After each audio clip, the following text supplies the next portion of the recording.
Hey internet, how's it going? Welcome to another episode of the Jongravesshow. Guess which anime I like that came on this week, and it's One Punch Man. And what's happening in One Punch Man this week? Well, to pretty much sum up the story as best as I can, or at least the plot of this episode as best I can, is that all of the S-class heroes are being summoned again, and because I think it's 18 of them.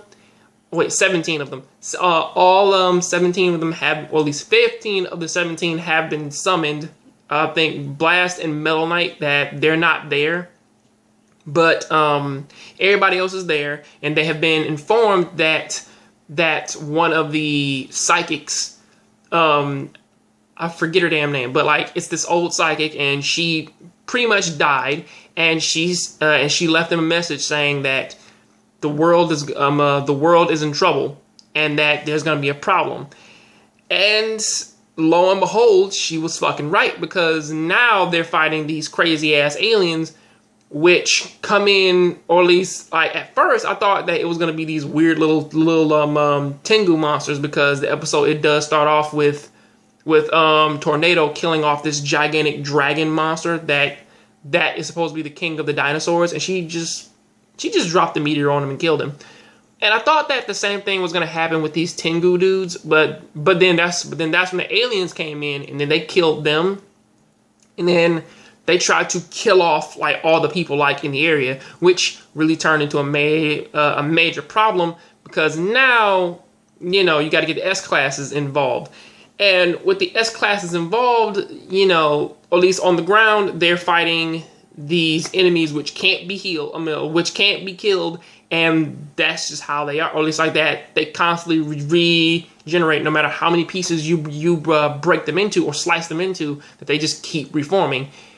And on the ground and in the air, the rest, they don't know what in the fuck to do. Or at least like when you look at the members, they're like, well, there's nothing that we can really do. So yeah. So we kind of have to deal with it. And of course, we all know what Saitama's doing. Saitama just said, fuck it, I may be a B class, but he went up there and he just, and pretty much like he's wrecking house. And he does sort of talk like in video game logic, where like, he's like, I'm doing all this damage. How come the boss isn't here yet?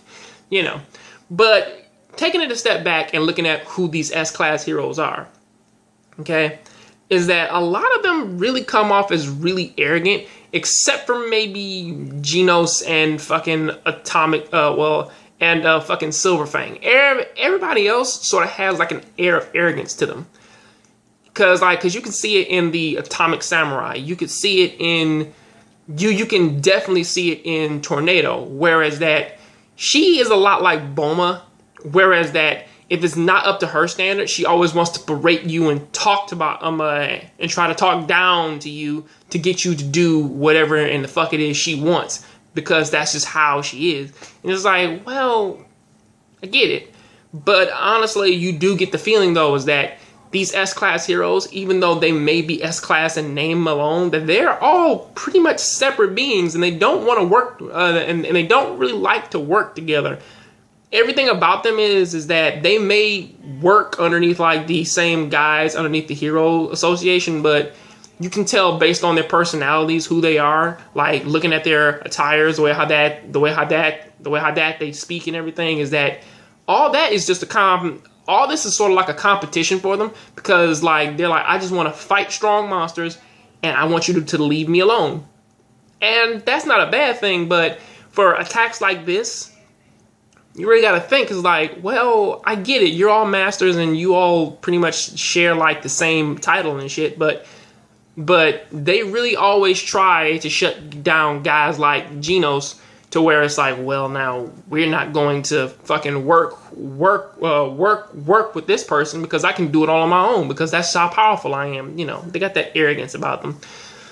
But there is one character over there that I do like in the S classes, who does actually seem very humble and does seem to pretty much want to help everybody. And I keep forgetting the damn guy's name, but he's that prisoner, the one who goes butt-ass naked when he enters his angel mode. But now he has a dark angel mode. I guess since like fighting the Fishman, he took something from that, and now he is trying to actually attack his enemies to kill them. So hey, at least like these side characters that they are learning something over the episode. So that's something that I can't really hold against it. But until then, that is what I got to say about that. Please tell me what you think about this down there in the comment section. I'll catch you guys on the next John Graves show. Please keep watching anime, keep playing video games. I'm out.